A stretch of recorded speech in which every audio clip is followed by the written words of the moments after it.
ஸ்ரீ காளிமாதா ஜோதிடம். பிரபல ஜோதிடர் பண்டித் மகாராஜா. தொழில், காதல், திருமணம், குழந்தை பாக்கியம் மற்றும் மந்திர சூனிய பிரச்சனைகளுக்கு நிரந்தர தீர்வு. வணக்கம். செய்திவீச்சு உங்களை வரவேற்றுக் கொள்கிறது.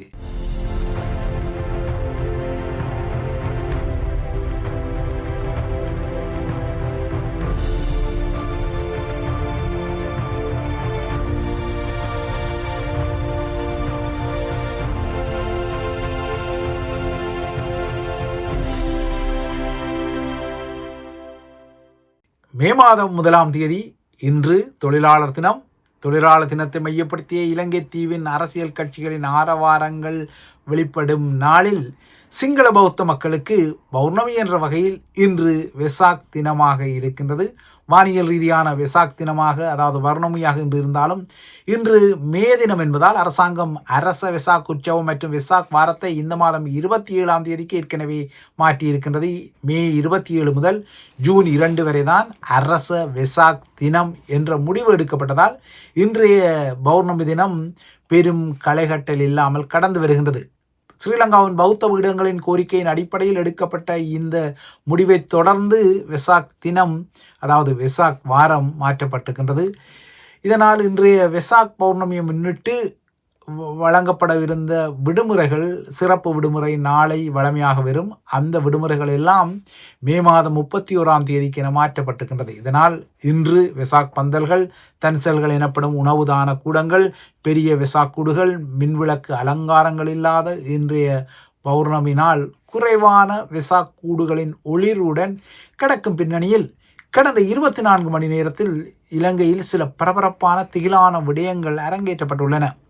இந்த விடயங்களில் முதன்மையாக ஸ்ரீலங்கா திரைசேரியில் இடம்பெற்ற 2.5 மில்லியன் அமெரிக்க டாலர் மோசடியில் பதவி நீக்கம் செய்யப்பட்டு நீதிமன்றத்தால் வெளிநாட்டு பயணத்தடை விதிக்கப்பட்டு கடவுச்சீட்டு முடக்கப்பட்ட 4 உயர் அதிகாரிகளில் ஒரு முக்கியமான அதிகாரி நேற்று தனது உடலின் இரத்த நாடி நாளங்கள் அறுக்கப்பட்டு உடலமாக மீட்கப்பட்ட திகிலான சம்பவமும் அடங்கிக் கொள்கின்றது.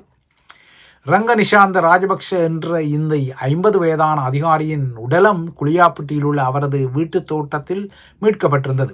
குறித்த அதிகாரி தனது காலில் உள்ள இரத்த நாடி நாளங்களை அறுத்துக்கொண்டு தற்கொலை செய்து கொண்டதாக ஸ்ரீலங்கா காவல்துறை தெரிவித்துக் கொண்டாலும் இந்த திரைசேரி மோசடியை மறைக்க யாராவது ஒருவர் அவரை மர்மமாக கொலை செய்திருக்க கூடுமா என்ற ஐயங்களும் தற்போது எழுகின்றன.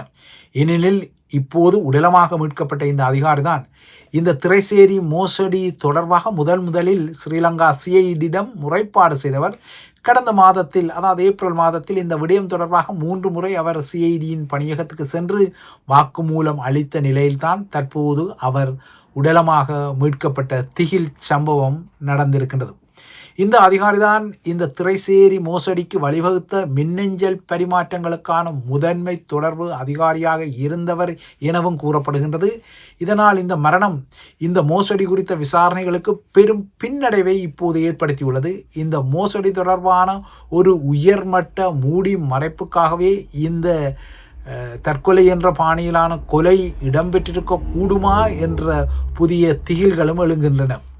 ஆஸ்திரேலியாவுக்கு ஸ்ரீலங்கா செலுத்த வேண்டிய கடனை, அதாவது அந்த கடன் தொகைக்காக ஒதுக்கப்பட்ட 2.5 மில்லியன் அமெரிக்க டாலர் பணத்தை ஹைக்கிங் எனப்படும் இணையவழி மோசடி மூலம் ஒரு கும்பல் திருடிய நிலையில் திசை திருப்பப்பட்ட இந்த சம்பவம் மற்றும் இந்த மோசடி தொடர்பாக இடம்பெறும் என எச்சரிக்கப்பட்ட மின்னஞ்சல் பரிமாற்றங்கள் மற்றும் தரவுகள் மர்மமாக நீக்கப்பட்டமை தொடர்பான விடயங்களும் பரபரப்பாக தொடரும் நிலையில்தான் இந்த விடயம் தொடர்பாக இடைநீக்கம் செய்யப்பட்ட 4 மூத்த அதிகாரிகளில் ஒருவர் உடல் நரம்புகள் அறுக்கப்பட்ட நிலையில் உடலமாக மீட்கப்பட்டமை புதிய அதிர்ச்சி மற்றும் பரபரப்பை ஸ்ரீலங்காவின் அரசியல் அரங்கிலும் உருவாக்கியுள்ளது. ரங்க நிஷாந்த ராஜபக்ஷ தனது வீட்டுக்கு பின்னால் உள்ள தோட்டத்தில் சில வேலைகளை செய்வதாக கூறிவிட்டு சென்றவர்தான் நீண்ட நேரமாக அவர் வீடு திரும்பாதால் சந்தேகம் கொண்டு அவரது புதல்வி அவரை தேடி சென்றபோது அவரது உடல் வாழை தோட்டத்துக்கு மத்தியில் கிடந்ததாக கூறப்படுகின்றது. அவரது கைகளிலும் கால்களிலும், குறிப்பாக இரத்த தமனிகளுக்கு அருகில் வெட்டுக்காயங்கள் இருந்ததாகவும் உடலுக்கு அருகில் ஒரு கத்தி கண்டெடுக்கப்பட்டதாகவும் கூறப்படுகின்றது. தற்போது இவரது வீட்டில் ஸ்ரீலங்காவின் தடயவியல் பகுப்பாய்வு முகங்கள், அதாவது ஃபாரன்சிக் முகங்கள் குவிந்து நின்று அவரது இல்லத்தில் பல தடயங்களை மீட்டு வருவதாகவும், குறிப்பாக 4 கைத்தொலைபேசிகள் அவரது அறையில் இருந்து மீட்கப்பட்டதாகவும் குறிப்பிடப்படுகின்றது. விசாரணைகளுக்கு புலனாய்வாளர்களுடன் ஒத்துழைப்பு வழங்கிய இந்த அதிகாரி ஏன் தற்கொலை செய்ய வேண்டும் என்று ஒரு வினாவும் எழுகின்றது. ஒருவேளை ஹேக்கர்களால் போலியாக மின்னஞ்சல் அனுப்பப்பட்ட போது அந்த மின்னஞ்சலை முதல் திறந்தவர் இவர்தான் என்ற ஒரு யதார்த்தம் உள்ள நிலையில், அந்த மின்னஞ்சல்களுக்கு முதலில் பதிலளித்த அதிகாரியும் இவர்தான் என கூறப்படும் நிலையில் மன உளைச்சல் காரணமாக இவர் தற்கொலை செய்து கொண்டாரா என்ற காரணங்களும் முன்வைக்கப்படுகின்றன. அதாவது ஆஸ்திரேலியாவுக்கு கடனை அதிகாரபூர்வமாக செலுத்த வேண்டிய உத்தியோகபூர்வ இணைய முகவரியான gov.au என்ற, அதாவது கவர்மெண்ட் ஆஃப் ஆஸ்திரேலியா என்ற உண்மையான முகவரி மாற்றப்பட்டு அதற்கு பதிலாக போலியாக gov.au.com என்ற போலியான மின்னஞ்சல் புகுத்தப்பட்டு தான் இந்த மோசடி இடம்பெற்றது. ஆனால் இந்த போலியான மின்னஞ்சல் குறித்து எனேபிள் என்ற இணைய பாதுகாப்பு நிறுவனம் கடந்த ஆண்டு அக்டோபரில் 2 முறை ஸ்ரீலங்காவின் திரைசேரி அதிகாரிகளுக்கு எச்சரிக்கை விடுத்திருந்தது. ஆனால் அந்த எச்சரிக்கை விடுக்கப்பட்டு 3 மாதங்கள் கழித்து இந்த கடன் தொகை திருப்பிச் செலுத்தப்பட்ட போது போலியான கணக்குக்கு தான் இந்த பணம் அனுப்பப்பட்டமே தான் பெரும் சர்ச்சையாகவும் மோசடியாகவும் வந்தது. அத்துடன் இந்த எச்சரிக்கை குறித்து ஏற்கனவே எனேபிள் என்ற நிறுவனம் அனுப்பிய மின்னஞ்சல் பதிவுகள் மற்றும் முக்கிய தரவுகளும் இந்த மோசடி கண்டுபிடிக்கப்பட்ட பின்னர் திட்டமிட்டு அளிக்கப்பட்டும் இருந்தது. இந்த பதிவுகளை இப்போது உடலமாக மீட்கப்பட்ட அதிகாரிதான் அழித்து கொண்டாரா மறைத்து கொண்டாரா என்ற ஐயங்கள் எல்லாம் எழுகின்றன. இந்த அதிகாரியின் பின்னணி குறித்த முதற்கட்ட விசாரணைகளில் இவர் மீது இதற்கு முன்னர் எந்த ஒரு ஊழல் குற்றச்சாட்டுகளும் இல்லை என்பதால் அவரை கைது செய்வதற்கு எந்த ஆதாரமும் இல்லை என ஸ்ரீலங்கா செய்தியினர் தெரிவித்த நிலையில் அவர் உடலமாக மீட்கப்பட்டுள்ளார். பணியிலிருந்து இடைநீக்கம் செய்யப்பட்டதை தொடர்ந்து அவர் மன உளைச்சலில் இருந்ததாக கூறப்படுகின்றது. அதனால் தற்கொலை செய்திருக்கக்கூடும் என்ற சாத்தியங்கள் இருந்தாலும் இந்த 2.5 மில்லியன் அமெரிக்க டாலர் மோசடி குறித்த விசாரணைகளை இந்த அதிகாரியின் மரணம் மேலும் நகர முடியாத ஒரு நிலைக்கு தள்ளியுள்ளமை சில உயர் புள்ளிகளுக்கு ஆறுதலாக வருவதால் இந்த உயர் புள்ளிகள் தான் திட்டமிட்டு இவரை இந்த நிலைமைக்கு ஆளாக்கி இருக்கக்கூடும் என்ற புதிய ஐயங்களும் உருவாகியுள்ளன. இப்போது ஸ்ரீலங்கா செய்தியினர் இந்த மரணம் தொடர்பான விசாரணைகளை புதிய கோணத்திலும் நடத்தி வருகின்றார்கள். இந்த பின்னணியில் இந்த சம்பவம் இடம்பெற்ற அதே நாளில் ஸ்ரீலங்கா திரைசேரி இணைய ஊடுருவலில் இந்த மோசடி இடம்பெற்ற விடயம் குறித்து ஸ்ரீலங்காவின் திரைசேரி செயலாளர் ஹர்சன சூரியபிரமா, ஸ்ரீலங்காவின் நிதி அமைச்சக அதிகாரிகள், மத்திய வங்கி அதிகாரிகள் சகிதம் நேற்று கோப் குழுவில் தோன்றியிருக்கின்றார். கோப் எனப்படும் ஸ்ரீலங்காவின் பொது நிதி குழுவின் முன்னால் தான் தோன்றப்போவதில்லை என கூறி நேற்று காலை வரை பின்னடித்த இதே திரைசேரி செயலாளர், அதாவது ஓடி ஒழித்து ஒரு மறைப்பை செய்த நிலையில் இந்த ஓடி ஒழிப்பு குறித்து நேற்று செய்தி வீச்சும் சில தகவல்களை வழங்கிய நிலையில் இதேபோல அவ்வாறு திரைசேரி செயலாளர் கோப் குழுவுக்கு அழைக்கப்படவில்லை, அவ்வாறு அழைக்கப்பட்டாரா என்ற விடயத்தில் தனக்கு புரிதல் இல்லை என கோப்பின் தலைவரான ஹர்ஷ டி சில்வாவும் நேற்று காலை வரை ஒரு போக்கு காட்டலை செய்த நிலையில்தான் பின்னர் இந்த சந்திப்பு திரைசேரியில் இடம்பெற்றிருப்பதாக தெரிகின்றது. அதாவது கோப் குழுவில் இந்த திரைசேரி அதிகாரிகள் சந்தித்துள்ளனர். இந்த செய்திகள் எல்லாம் கொழும்பு ஊடகங்களுக்கும் புதிய புதிர்களை உருவாக்கியுள்ள நிலையில்தான் இவ்வாறான மர்மமான உடல மீட்புகள் எல்லாம் இடம்பெறுகின்றன. இந்த நிலையில் கோப் குழுவில் ஸ்ரீலங்காவின் திரைசேரியின் செயலாளரும் முக்கிய நிதியமைச்சின் அதிகாரிகளும் தோன்றிய பின்னணியில் இந்த விடயத்தில் ஒரு முழுமையான அறிக்கையை சமர்ப்பிக்க ஸ்ரீலங்காவின் நிதி அமைச்சகத்திற்கு ஒரு மாத கால அவகாசம் வழங்கப்பட்டுள்ளது. இந்த விடயங்கள் தீவிரப்படுவதால் இந்த மோசடி குறித்த விவாதங்களை நாடாளுமன்றமும் தற்போது நடத்துவதற்கு முடிவு செய்துள்ளது. அனுர அரசாங்கத்தை பொறுத்தவரை இந்த விவாதங்களை நாடாளுமன்றத்தில் நடத்தி கொள்வதற்கு அது விரும்பாமல் விட்டாலும் எதிர்க்கட்சிகளின் அழுத்தம் காரணமாக தற்போது சபாநாயகர் வேறு வழியின்றி இந்த விவாதத்திற்கு உடன்பட்டுள்ளார். எனினும் மே மாதம் 8ஆம் தேதி அன்று வியட்நாம் அரசு தலைவர் ஸ்ரீலங்கா நாடாளுமன்றத்தில் உரையாற்றுவதால் அந்த ஏற்பாடுகளால் நாடாளுமன்றம் பரபரப்பாக உள்ளதால் இந்த நிகழ்வுகள் எல்லாம் முடிந்த பின்னரே இந்த விவாதம் நாடாளுமன்றத்தில் எடுக்கப்படும் என நாடாளுமன்ற சபாநாயகர் கூறுகின்றார்.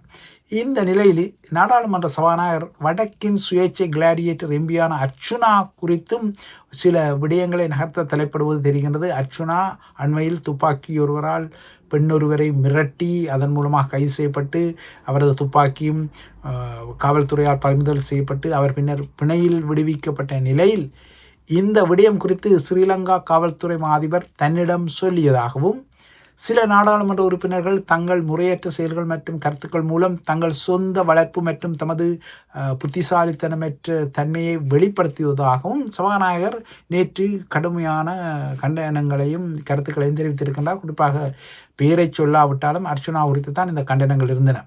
நாடாளுமன்ற உறுப்பினர்கள் உண்மையில் கல்வி கற்றவர்களாக இருந்திருந்தால் படித்த தன்மைக்கேற்ப அறிவார்ந்த முறையில் நடந்து கொள்ள வேண்டும் எனவும், இவ்வாறானவர்கள் தாம் நாட்டின் உயரிய நாடாளுமன்றத்தின் உறுப்பினர்கள் என்பதை உணர வேண்டும் என்றும் சபாநாயகர் கூறியிருக்கின்றார். அர்ச்சுனா என்ற பெயரை சொல்லாமல் இவ்வாறான கருத்துக்களை அவர் சொல்லியிருக்கிறார். ஆனால் அர்ச்சுனா கைது செய்யப்பட்டமை தொடர்பாக ஸ்ரீலங்காவின் காவல்துறை அதிபர் தனக்கு அறிவித்ததாகவும் சபாநாயகர் சொல்லியிருக்கின்றார். ஆகையால் அடுத்த நாடாளுமன்ற அமர்வில் அர்ச்சுனா மீது சபாநாயகர் ஒரு முக்கியமான நகர்வை எடுக்கக்கூடும் என்ற ஊகங்கள் வருகின்றன. குறிப்பாக இனிமேல் அர்ச்சுனாவுக்கு துப்பாக்கியை வைத்திருப்பதற்குரிய சாத்தியக்கூறுகள் இல்லை.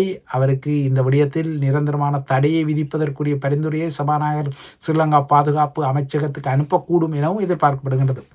இந்த நிலையில் இன்றைய மே தின ஆரவாரங்கள் கட்சிகளால் இலங்கையில் முன்னகர்த்தப்பட்ட நிலையில் தமிழரசுக் கட்சியின் அதிகாரபூர்வமான மே தினம் எங்கு என்றதில் ஒரு குழப்பம் இருந்தது. கிளிநொச்சியிலா அல்லது மாங்குளத்திலா என இந்த வினாக்கள் எழுந்திருந்தன. ஏனென்றால் சுமந்திரன் தரப்பு மே தினத்தை அதிகாரபூர்வமாக மாங்குளத்தில் நடத்துவதாக அறிவித்திருந்த நிலையில் ஸ்ரீதரன் தரப்போ கிளிநொச்சியில் தமது தரப்பில் ஒரு மே தின நிகழ்வை அறிவித்திருக்கின்றது. ஆகையால் இது ஒரு குழப்பமாக இருக்கின்றது. கொழும்பு நகரை மையமாக கொண்டு ஸ்ரீலங்காவின் பிரதான கட்சிகள் பேரணிகள் மற்றும் மேதின நிகழ்வுகளை நடத்தி வருகின்றன.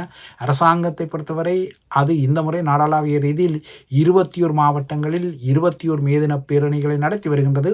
அன்றகுபாரதி சாநாயக்கா நுவரெலியா மற்றும் மகரம ஆகிய இடங்களில் நடைபெறும் நிகழ்வுகளில் கலந்து கொள்கின்றார். நீண்ட இடைவேளைக்கு பின்னர் தேசிய மக்கள் சக்தி தனது ஒரு முக்கியமான பேரணியை யாழ்ப்பாணத்தில் நடத்துகின்றது. யாழ்ப்பாணம் மற்றும் வவுனியாவில் நடைபெறும் மேதின பேரணிகளில் ஜேவிபியின் முக்கிய தலையும் அமைச்சருமான விமல் ரத்நாயக்கா பங்கேற்கின்றார். தமிழரசுக் கட்சியின் மே தினத்தை பொறுத்தவரை அது 2 இடங்களில் மாங்குளம், கிளிநொச்சி என இடம்பெறுகின்றது. கிளிநொச்சி மே தினம் ஸ்ரீதரன் தரப்பாலும், மாங்குள மே தினம் சுமந்திரன் தரப்பாலும் நகர்த்தப்படுகின்றது. இவை இலங்கையின் உள்ளூர் நிலவரங்கள். அடுத்து இறுதியாக உலக நிலவரங்களை நோக்கிக் கொண்டால், ஈரான் மீதான போரை 60 நாட்கள் கடந்து நடத்தி கொள்ள வேண்டுமானால் அதற்கு அமெரிக்க காங்கிரஸின் ஒப்புதலை பெற வேண்டும் என்ற நிலையை தவிர்ப்பதற்காக தற்போதைய போர் நிறுத்தம் காரணமாக ஈரானில் போர் ஏற்கனவே முடிந்து விட்டதாக வாதிடும் ட்ரம்ப் தரப்பு இதன் மூலமாக அமெரிக்க காங்கிரஸின் ஒப்புதலை தமது நிர்வாகம் பெற வேண்டிய தேவை இல்லை என வாதிடுகின்றது. நேற்று செனட் சபையில் சாட்சியம் அளித்த போது அமெரிக்க பாதுகாப்பு அமைச்சர் பீட் ஹெக்ஸெட் முன்வைத்த வாதத்தை நோக்கும்போது இந்த தந்திரம் அம்பலப்பட்டது. போர் நிறுத்தம் போரை இடைநிறுத்தியுள்ளதால் 60 நாட்களுக்கு மேல் இந்த இராணுவ நடவடிக்கை தொடர்வதற்கு இப்போது தொழில்நுட்ப ரீதியாக சாத்தியங்கள் இல்லை என்பதால் அதற்கு காங்கிரஸிடமிருந்து ஒப்புதலை பெற வேண்டியதில்லை என ட்ரம்ப் நிர்வாகம் கூறுகின்றது.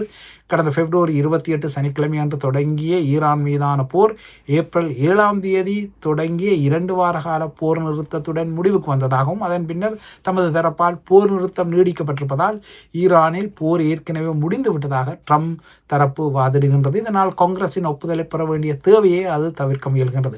அமெரிக்க அரசியலமைப்பில் ஒரு ஜனாதிபதியின் இராணுவ அதிகாரங்களை கட்டுப்படுத்தும் போர் அதிகார சட்டத்தின் கீழ் டொனால்ட் ட்ரம்ப் இன்று வெள்ளிக்கிழமைக்குள் நாடாளுமன்ற அங்கீகாரத்தை பெற வேண்டிய நிலையில் போர் நிறுத்தப்பட்டதாக கூறி ட்ரம்ப் காங்கிரஸின் ஒப்புதலை தவிர்க்க வருகின்றது. இனிமேல் ஈரான் மீது ட்ரம்ப் நிர்வாகம் ஒரு புதிய இராணுவ நடவடிக்கை எடுக்க வேண்டுமானால், அதாவது அந்த இராணுவ நடவடிக்கைக்கு ஒரு தெளிவான நோக்கம், அதனால் அடையக்கூடிய இலக்குகளை ட்ரம்ப் நிர்வாகம் காங்கிரஸுக்கு தெளிவாக காட்ட வேண்டிய நிலை உள்ளது. இறுதியாக பிரித்தானியாவின் பயங்கரவாத அச்சுறுத்தல் குறித்த எச்சரிக்கை கடுமையான நிலை என்ற அளவுக்கு உயர்த்தப்பட்டுள்ளதால் பிரித்தானியா அதி உச்ச எச்சரிக்கை நிலைக்கு தள்ளப்பட்டுகிறது.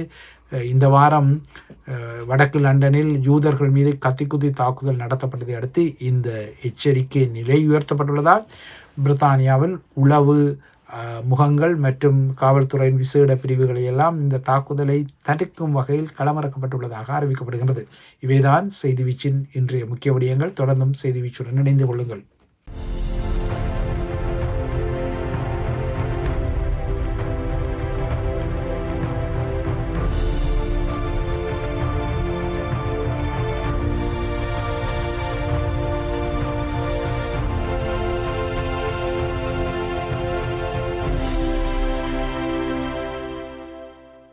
ஸ்ரீ காளிமாதா ஜோதிடம் பிரபல ஜோதிடர் பண்டித் மகாராஜா. தொழில், காதல், திருமணம், குழந்தை பாக்கியம் மற்றும் மந்திர சூனிய பிரச்சினைகளுக்கு நிரந்தர தீர்வு.